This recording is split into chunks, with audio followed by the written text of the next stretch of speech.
مجھے شادی کے نام سے ہی ڈر لگتا تھا۔ میں شادی نہیں کرنا چاہتی تھی، لیکن میرے بہت انکار پر بھی میری شادی کر دی گئی تھی۔ میں اپنے کمرے میں بیٹھی بے تحاشا رو رہی تھی، حالانکہ آج میری شادی کی پہلی رات تھی اور میں اس رات ہر لڑکی بہت ارمان اور خواب سجا کر اپنے شوہر کے گھر آتی ہے، نئی زندگی میں نئی خوشیوں کے انتظار میں رہتی ہے۔ لیکن میں بے حد پریشان تھی۔ میں اس قدر پریشانی کا شکار تھی کہ شوہر کے آنے کا سوچ کر ہی میرا دل بری طرح سے کانپ رہا تھا۔ میرا جی چاہا کہ میں کہیں جا کر چھپ جاؤں جہاں میرا شوہر مجھے دیکھ نہ سکے۔ کاش کہ یہ سب میری آنکھوں سے غائب ہو جائے۔ وقت کسی بے لگام گھوڑے کی طرح بھاگ رہا تھا۔ بدحواسی کی وجہ سے میرے ہاتھ پاؤں ٹھنڈے ہو چکے تھے۔ ڈر کے مارے مجھے اپنا دم گھٹتا ہوا محسوس ہو رہا تھا کہ تبھی کمرے کا دروازہ کھلا اور میرا شوہر جنید کمرے میں آیا۔ اسے دیکھ کر میری آنکھوں سے ٹپ ٹپ آنسو بہنے لگے۔ ڈر کے مارے میں نے اپنے دوپٹے کو اپنے ہاتھوں سے دبوچ لیا تھا۔ میں کس تکلیف سے گزر رہی تھی یہ میں ہی جانتی تھی۔ جیسے جیسے میرا شوہر میرے قریب آ رہا تھا، میرا پورا جسم کانپ رہا تھا۔ جنید میرے پاس آ کر بیٹھ کچھ دیر تک میرے حسین چہرے کو بڑی محبت سے دیکھنے لگا۔ میں بے حد خوبصورت تھی اور یہی میرے لیے سب سے بڑا مسئلہ بن چکا تھا۔ جیسے ہی اس نے اپنا ہاتھ میرے ہاتھ پر رکھا تو مجھے اتنا ٹھنڈا پا کر کہنے لگا، کیا بات ہے روبینہ، تم اتنا زیادہ نروس کیوں ہو؟ اب میں اسے کیا بتاتی کہ مجھے شادی سے ڈر لگتا ہے۔ میں نے نام میں سر ہلا دیا۔ میں نے کہا کچھ نہیں۔ کہنے لگا، پھر تم اس قدر گھبرائی ہوئی کیوں ہو؟ میں نے آہستہ سے کہا، مجھے اس رشتے سے ڈر لگتا ہے۔ میری بات سن کر وہ ہنسنے لگا اور میرا ہاتھ تھام کر مجھے تسلی دینے لگا۔ کہنے لگا، پریشان مت ہو۔ میں نے کہا، لیکن مجھے بہت ڈر لگتا ہے۔ وہ کہنے لگا، اس میں ڈرنے کی کوئی بات نہیں ہے۔ میں نے کہا، مجھے بہت ڈر محسوس ہو رہا ہے کہ پتہ نہیں کیسے سب ہوگا۔ وہ کہنے لگا کہ دیکھو، اس کا ایک ہی حل ہے میرے پاس۔ میں نے پوچھا، وہ کیا؟ میری اس بات کو سن کر اس نے میرے ہاتھوں کو تھام کر مجھے تسلی دی اور اس کے بعد اٹھ کر کھڑا ہو گیا۔ الماری کے پاس گیا، الماری کھولی اور میڈیسن لا کر مجھے تھما دی، ساتھ میں پانی کا گلاس دیا۔ کہنے لگا، یہ گولی کھا لو۔ میں نے کہا، یہ کیسی دوا ہے؟ جنید کہنے لگا، تمہاری تمام پریشانیاں کا حل اسی گولی میں ہے۔ جنید کی بات کو میں سمجھ نہیں پا رہی تھی۔ میں سوچنے لگی، آخر میری پریشانیوں کا حل یہ گولی کیسے ہو سکتی ہے؟ ڈر اس قدر زیادہ تھا کہ میں کچھ بھی کرنے کو تیار نہیں تھی۔ اور جب جنید نے یقین دلایا کہ یہ گولی کھانے کے بعد تمہارا سارا ڈر اور پریشانی ختم ہو جائے گی، تو میں نے وہ گولی کھا لی۔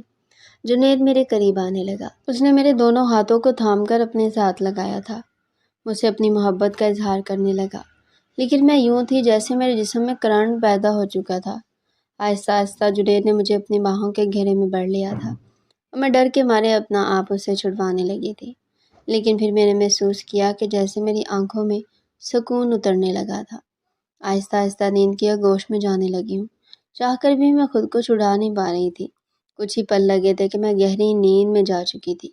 میری شادی سے کچھ دن پہلے میری سہیلیاں مجھے لے کر بیٹھ گئی تھی، جو کہ پہلے سے شادی شدہ تھی۔ مجھے کہنے لگی، کچھ دن بعد تمہاری بھی شادی ہونے والی ہے، اس لیے ضروری ہے کہ تم ہم سے اس رشتے کے بارے میں کچھ جانکاری لے لو۔ میں شادی کے رشتے سے بالکل انجان تھی، اس لیے جب میری دوستوں نے مجھے اس رشتے کے بارے میں بتایا تو مجھے اس رشتے سے کچھ ڈر سا محسوس ہونے لگا تھا، کیونکہ ان کے بتانے کا انداز ہی کچھ ایسا تھا۔ کہنے لگی، میاں اپنی بیوی پر شادی کی پہلی رات بالکل بھی ترس نہیں کھاتا اور تم تو خیر مناؤ، تمہارا حسین روپ دیکھ کر تمہارا شوہر تو تمہارے ساتھ نہ جانے کیا کرے گا۔ یہ کہہ کر وہ چپ ہو گئی اور مسکرانے لگی۔ میرا دل دھک دھک کرنے لگا۔ ان کی باتیں میرا دماغ اور میرا ہوش دونوں اڑا چکی تھی۔ شادی کی رات کا وہ جو نقشہ میری سہیلیوں نے مجھے بتایا تھا، مجھے اس رات سے ڈر لگنے لگا تھا۔ جیسے جیسے میری شادی کے دن قریب ہو رہے تھے، میرا دل چاہتا تھا کہ میں کہیں چھپ جاؤں، اس لیے شادی کی رات میں اپنے شوہر کے آنے پر بے حد ڈری اور گھبرائی ہوئی تھی۔ پتہ نہیں وہ میرے ساتھ کیا کرے گا، لیکن جنید نے میری بات کو سن کر مجھے سمجھنے کی کوشش کی تھی۔ اس نے شاید مجھے نیند کی گولی کھلائی تھی، جسے کھاتے ہی میں کچھ ہی دیر میں سو چکی تھی۔ مجھے اپنی شادی کی رات بالکل بھی یاد نہیں تھی۔ ہاں، اتنا احساس تھا کہ میرا شوہر مجھ سے اپنا حق وصول کر چکا تھا، لیکن سچ تو شاید اتنا بھیانک تھا کہ میری سوچ بھی اس تک نہیں پہنچ سکتی تھی، اور اس میں ابھی تک انجان تھی، جو بعد میں مجھ پر کھلنے والا تھا کہ شادی کی پہلی رات میرے ساتھ کیا ہوا تھا۔ خیر، جب میں صبح اٹھی تو میرا پورا جسم درد سے چور تھا۔ میں نے کروٹ بدلی تو میری کمر میں درد کی لہر سی اٹھنے لگی تھی اور میں درد سے کرا اٹھی تھی۔ میرے ساتھ ہر فوراً سے اٹھ بیٹھا، کہنے لگا کیا ہوا روبینہ؟ میں نے کہا پتہ نہیں، میرا جسم پورا بہت بھاری ہو رہا ہے اور جسم میں درد بھی ہے۔ یاد کرنے کے باوجود مجھے یہ رات بالکل بھی یاد نہیں آ رہی۔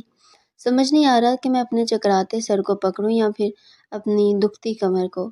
میں نے بیڈ پر نظر دوڑائی تو میرے ہاتھ میں پہنی کانچ کی چوڑیاں ٹوٹ کر بیڈ پر بکھری پڑی تھی۔ میں نے مشکل سے اپنا تکیہ بیڈ کے ساتھ لگایا اور ہاتھوں کو بیڈ پر رکھ کر مشکل سے اٹھ کر بیڈ پر بیٹھی تھی۔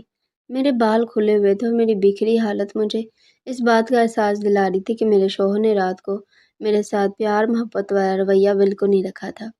میں چاہ کر بھی اپنے درد کو برداشت نہیں کر پا رہی تھی اور اس لیے درد کی تیزی کی وجہ سے میری آنکھوں سے آنسو بہنے لگے۔ مجھے یوں روتا دیکھ کر جنید بھی اٹھ کر بیٹھ گئے۔ کہنے لگا دیکھو یہ سب تو ہوتا ہی ہے، تم نے اپنے آپ کو اس چیز کا عادی بنا لینا چاہیے، اور ویسے بھی شادی کی پہلی رات ہی تو تمہیں زیادہ محسوس ہوگا، لیکن آہستہ آہستہ تمہیں اس بات کی عادت پڑ جائے گی، اور پھر جب بیوی خوبصورت ہو تو انسان کیسے اپنے جذبات پر قابو پا سکتا ہے۔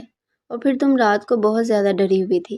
مجھے لگا کہ اگر میں نے تمہیں میڈیسن نہ دی، اپنی قریب بھی نہیں آنے دو گی، اور میں اپنی یہ رات برباد نہیں کرنا چاہتا تھا۔ یہ کہہ کر وہ اٹھ کر واش روم میں چلا گیا، لیکن مجھے اپنا جسم اس قابل نہیں لگ رہا تھا کہ اٹھ کر کھڑی ہو جاتی۔ جنید گھر پر اکیلا رہتا تھا، اس کے ماں باپ زندہ نہیں تھے۔ پہلے تو میرے ماں باپ اس رشتے پر راضی نہیں تھے، کہنے لگے لڑکا اکیلا ہے، ہمیں تو ایسے رشتے سمجھ نہیں آتے۔ لیکن پھر میری ماں کہنے لگی کہ لڑکا اچھا خاصا کماتا ہے، اپنا گھر ہے، اب اگر اس کے ماں باپ زندہ نہیں ہے تو اس میں اس کا کیا قصور ہے؟ آپ نے اچھی طرح چھان بین تو کرائی ہے، اس رشتے میں کسی نے کوئی بھی برائی یا کمی نہیں نکالی ہے۔ اچھا ہے میری بیٹی سسرال کا بوجھ نہیں ہوگا۔ میں نہیں جانتی تھی کہ شادی کی رات ہی میری ایسی حالت ہو جائے گی کہ میں کھڑی بھی نہیں ہو پاؤں گی۔ جنید جب نہا کر باہر آیا تو مجھ سے کہنے لگا دیکھو، میرے گھر میں تمہاری خدمت کرنے کے لیے فی الحال کوئی نہیں ہے، اس لیے یہ گھر تم کو ہی سنبھالنا ہے۔ مجھے اس کی اس بات پر اعتراض نہ تھا، لیکن مجھے اپنا آپ اس وقت اس قابل نہیں لگ رہا تھا کہ میں اس کا ناشتہ بنا سکتی۔ وہ اپنی بات کہہ کر کمرے سے جا چکا تھا کہ جلدی سے اٹھ کر باہر آؤ اور میرے لیے ناشتہ بناؤ۔ جب میں بیڈ سے اٹھ کر کھڑی ہوئی تو مجھے ایسا لگا جیسے میری کمر ٹوٹ جائے گی۔ میں بڑی ہی مشکل سے کمرے سے باہر آئی۔ جنید باہر لاؤنج میں ہی بیٹھا فون پر کسی سے ہنس کر باتیں کر رہا تھا، لیکن جو باتیں وہ کر رہا تھا اس نے مجھے شرم سے پانی پانی کیا تھا۔ وہ گزری ہوئی رات کے پل نہ جانے کس کے ساتھ شیئر کر رہا تھا۔ مجھے جنید کا اس طرح اپنی پرسنل باتیں کسی سے شیئر کرنا اچھا نہیں لگا تھا، لیکن میں پہلی رات کی دلہن تھی، اس لیے میں ابھی جنید سے کچھ بھی نہیں کہہ سکتی تھی۔ میں نے سوچا میں جنید کو بعد میں کہوں گی کہ اس طرح کی باتیں باہر نہ کریں۔ میں فوراً سے نظر جھکائے کچن میں چلی گئی تھی۔ مشکل سے ہی میں نے اپنا اور جنید کا ناشتہ بنایا تھا۔ ناشتے کے بیچ میں نے جھجکتے ہوئے جنید سے یہ بات کہی تھی۔ میں نے کہا کہ جنید میری کمر میں بہت درد ہے، اس لیے شاید آج رات میں آپ کے ساتھ نہیں سو سکوں گی، اور پلیز آپ بھی مجھے ڈسٹرب مت کرنا۔ جنید اس وقت چائے پی رہا تھا۔ میری بات سن کر اس کا کپ ہونٹوں کے قریب جاتے جاتے رکا تھا۔ کہنے لگا دیکھو میں تمہارے بہانے نہیں سن سکتا، مجھے ہر صورت جلد سے جلد اولاد چاہیے، اسی لیے تو میں نے تم سے شادی کی ہے۔ اس کی بات سن کر میرا دل بے چین سا ہوا تھا۔ میں نہیں جانتی تھی رات کو میرے ساتھ ہوا کیا تھا، لیکن جو میری حالت اس وقت تھی میں شاید اس قابل نہیں تھی کہ میں دوبارہ اس تکلیف کو جھیلتی، لیکن میرے سامنے کھڑا انسان میری ہر تکلیف سے بے پرواہ ہو کر بس اپنی ہی منمانی کرنا چاہتا تھا۔ جیسی رات ہوئی مجھے لگا میرا دل کسی نے مٹھی میں لے لیا ہو۔ رات کو پھر جنید نے مجھے ایک دوسری میڈیسن دی۔ میں نے کہا مجھے نہیں کھانی۔ کہنے لگا یہ نیند کی دوا نہیں ہے۔ میں نے کہا پھر یہ کس چیز کی دوا ہے؟ کہنے لگا یہ جلدی پریگننٹ ہو جانے کی دوا ہے۔ یہ سن کر میں کچھ دیر تو اس کی شکل دیکھتی رہ گئی کہ آخر اسے کس بات کی جلدی ہے۔ میری شادی کو کون سے 4-5 سال گزر چکے تھے، ابھی تو شادی کو 4 دن بھی نہیں گزرے تھے، اور نہ ہی میرے ساس سسر زندہ بیٹھے تھے جنہیں پوتا اور پوتی گود میں کھلانے کی جلدی تھی۔ آخر وہ مجھے اتنی جلدی پریگننٹ ہونے کی دوا کیوں دے رہا تھا؟ میں نے کہا جنید ابھی اتنی جلدی کیا ہے، ابھی تو ہماری شادی کو 1 ہی دن گزرا ہے، آرام سے 2-4 سال بعد بچہ پلان کریں گے، ابھی تو خود ہی ہمارے موج مستی کے دن ہے۔ وہ کہنے لگا میں کچھ نہیں جانتا، شاید تمہیں اندازہ نہیں ہے مجھے کتنی جلدی ہے مجھے بچے بہت پسند ہے، شادی سے زیادہ مجھے بچوں کی خواہش تھی، اور اسی لیے میں نے تم سے شادی کی تھی کہ جلد سے جلد شادی ہو اور میرے گھر میں ننھے منھے سے بچوں کی آوازیں گونجے۔ میں نہیں چاہتا کہ وقت برباد ہو کہ 1 سال پہلے سے میں یہ دیکھتا رہا کہ تمہیں اولاد ہوتی ہے یا نہیں، یا پھر تم اس کے بعد دعا کھلاؤ۔ یہ کہہ کر اس نے وہ میڈیسن میرے منہ میں ڈال دی اور پانی کا گلاس میرے ہاتھ میں تھما دیا۔ میں نے پانی پی کر وہ دوائی اپنے اندر اتار لی تھی، لیکن مجھے حیرت اس وقت ہوئی جب پچھلی رات والی بے ہوشی مجھ پر پھر سے چھانے لگی۔ اس وقت میرا دماغ اس قابل نہیں تھا کہ میں یہ بات سوچتی کہ اگر یہ دوسری دوا تھی تو مجھے نیند کیوں آ رہی تھی، مجھ پر کیوں اتنی بے ہوشی سوار ہو رہی تھی، اور پھر مجھے کچھ بھی ہوش نہیں رہا۔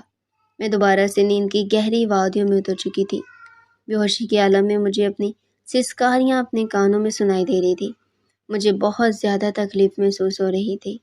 درد کی اتنی تیزی تھی کہ گہری نیند کے باوجود میں رو رہی تھی۔ صبح میری آنکھ درد کی وجہ سے جلدی کھل گئی تھی۔ اس وقت میری کمر میں اتنا درد تھا کہ میں نے جنید کو اٹھا دیا۔ میں نے کہا، میری کمر میں بہت درد ہے، مجھ سے برداشت نہیں ہو رہا، خدا کے لیے مجھے ڈاکٹر کے پاس لے کر چلو۔ لیکن وہ غصے سے کہنے لگا، ابھی تو دن بھی نہیں چڑھا، تم کیوں میری نیند کا ستیہ ناش کر رہی ہو؟ پین کلر دے دیتا ہوں، تم وہ کھا لو۔ اس نے مجھے ایک اور دوائی دی جسے کھا کر میرے درد میں تھوڑا سا فرق ہوا تھا اور میں دوبارہ سو گئی تھی۔ لیکن جیسے ہی صبح اٹھی درد پھر سے اٹھنے لگا تھا۔ اب تو یہ روز کی روٹین بن گئی تھی۔ لگاتار 8 دن سے میں اسی تکلیف سے گزر رہی تھی، لیکن جنید کو جیسے میری کسی تکلیف کا کوئی احساس ہی نہیں تھا۔ ایک دن وہ آفس سے واپس لوٹا تو میں نے کہا، مجھے ماں کا گھر چھوڑ دو، مجھے جنید سے دور رہنے کا بس ایک یہی بہانہ ملا تھا۔ وہ کہنے لگا، سوال ہی پیدا نہیں ہوتا جب تک کہ میری اولاد نہیں ہو جاتی، میں تمہیں کہیں بھی نہیں بھیجوں گا۔ مجھے سمجھ نہیں آتی تھی آخر اسے بچوں کی اتنی جلدی کیوں تھی۔ ہر چیز اپنے وقت پر ہوتی ہے، بچے کا ہونا یا نہیں ہونا میرے بس میں تو نہیں تھا۔ 8 دن میں ہی میرا یہ حال ہو چکا تھا کہ میں چل پھر بھی نہیں پا رہی تھی۔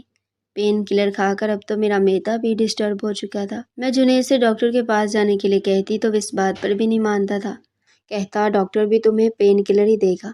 لیکن اس بار جیسے ہی وہ گھر سے باہر گیا، میں نے اپنی ماں کو بلا لیا اور ان کے ساتھ ایک لیڈی ڈاکٹر کے پاس چلی گئی۔ میں نے اسے کمر درد اور پیٹ کے نچلے حصے کے درد کا کہا اور میرا ہاتھ اب میرے پیٹ پر تھا۔ میں 8 دن سے لگاتار یہ تکلیف سہ رہی تھی۔ میری ڈاکٹر نے جب میرا چیک اپ کیا تو اپنے کانوں کو ہاتھ لگانے لگی، اور جو بات اس نے مجھے بتائی وہ سن کر تو میں سانس لینا بھول گئی تھی۔ میں آنکھیں پھاڑے ڈاکٹر کی بات سن رہی تھی۔ اس نے کیا کہہ دیا تھا؟ یہ سچ نہیں ہو سکتا تھا۔ مجھے اپنے کانوں پر یقین نہیں آ رہا تھا۔ میں نے نام میں سر ہلایا۔ میں نے کہا، ایسا نہیں ہو سکتا، آپ کو ضرور کوئی غلط فہمی ہوئی ہے۔ وہ کہنے لگی، میرے پاس ایسے بہت سے کیس آتے ہیں، اس لیے میں جانتی ہوں کہ تمہارے ساتھ کیا ہوا ہے۔ پھر وہ مجھ سے پوچھنے لگی، کیا تم اس وقت ہوش میں ہوتی ہو جب تمہارا شوہر تمہارے قریب آتا ہے؟ میں نے نام میں سر ہلا دیا، کیونکہ جنید تو روز مجھے جلدی پریگننٹ ہو جانے کی دوائی دیتا تھا اور اس کو کھاتے ہی میں گہری نیند میں چلی جاتی تھی۔ لیکن جو بات لیڈی ڈاکٹر نے مجھ سے کہی تھی، مجھے اس کی بات سن کر جنید پر شک ہونے لگا تھا۔ ڈاکٹر سے کوئی میری پرسنل دشمنی نہیں تھی جو وہ مجھ سے جھوٹ بولتی یا جنید کے خلاف میرے کان بھر تھی۔ وہ ایک ڈاکٹر تھی اور اس کا پیشہ صرف اپنے مریض کا چیک اپ کرنا اور ان کا علاج کرنا تھا۔ اس نے وہی بات بتائی ہوگی جو میرے ساتھ ہوا تھا۔ میرے پاس ڈاکٹر کی بات پر یقین کرنے کے علاوہ کوئی دوسرا راستہ ہی نہیں تھا۔ میرے دل میں اب جنید کے لیے شک پڑ چکا تھا۔ ڈاکٹر کہنے لگی، اگر تمہارے شوہر کو تم سے محبت ہے تو وہ تمہیں نیند کی دوا دے کر ہی کیوں تمہارے قریب آتا ہے؟ اس کی وجہ کیا ہے؟ اس طرح کے سوال سن کر مجھے جنید پر اور بھی شک ہونے لگا تھا، لیکن میں کیسے جان سکتی تھی کہ سچ کیا ہے، کیونکہ میں اسے پہلے ہی کئی بار وہ میڈیسن کھانے سے انکار کر چکی تھی، لیکن وہ میری بات نہیں سنتا تھا۔ زبردستی وہ میڈیسن میرے منہ میں ڈال دیتا اور پانی کا گلاس میرے ہونٹوں پر لگا دیتا۔ ڈاکٹر کہنے لگی، اچھا ایسا کرو، مجھے تم اس میڈیسن کا نام بتاؤ۔ تو میں نے سوچا، مجھے اس میڈیسن کے بارے میں کچھ پتہ ہی نہیں ہے۔ آج تک جنید نے مجھے وہ میڈیسن دکھائی نہیں، وہ تو اپنی الماری میں سے وہ دوا نکال کر مجھے دیتا تھا۔ لیکن جب میں نے یہ بات لیڈی ڈاکٹر کو بتائی تو وہ ہنسنے لگی، کہنے لگی، ایسی کون سی دوائی ہے جو تمہارا شوہر اتنا چھپا کر رکھتا ہے اور روزانہ تمہیں انکار کرنے پر بھی تمہیں کھلاتا ہے؟ تم اپنے شوہر کی حرکتوں پر نظر رکھو، پھر تمہیں سمجھ آ جائے گا۔ ڈاکٹر مجھے یہ ساری باتیں کہہ رہی تھی۔ اس وقت اکیلی ہی میں اس ڈاکٹر کے کمرے میں تھی، یا پھر وہ ڈاکٹر تھی۔ میری ماں کمرے سے باہر بیٹھی تھی، اس لیے وہ ہر بات سے انجان تھی۔ میں غائب دماغی سے اپنے گھر تک پہنچی تھی۔ میری ماں مجھے کہنے لگی، اپنا خیال کیوں نہیں رکھتی ہو؟ تمہارے سر پر تو ساس سسر نند دیور کی ذمہ داری بھی نہیں ہے، اور تمہارا شوہر بھی تم سے بہت محبت کرتا ہے، لیکن تم نے دیکھو اپنی کیا حالت بنا رکھی ہے۔ 8 دن میں ہی سوکھ کر کانٹا ہو گئی ہو، چہرے کی رنگت پیلی پڑ گئی ہے۔ اب میں اپنی ماں کو کیا بتاتی کہ میں کس بڑی مصیبت میں پھنس چکی ہوں۔ میرا شوہر کسی جانور سے کم نہ تھا، رات کو مجھے نیند کی دوا کھلا کر میرے ساتھ کیا کھلواڑ کرتا ہے۔ میری ماں مجھے نصیحتیں کر کے اپنے گھر جا چکی تھی۔ میں پورا دن ڈاکٹر کی باتوں کو ہی سوچتی رہی، لیکن میرے پاس اس بات کا کوئی حل نہیں تھا، اور یہ بات ایسی تھی کہ میں جنید سے کہہ بھی نہیں سکتی تھی۔ مجھے اپنا آپ بے بس لگ رہا تھا۔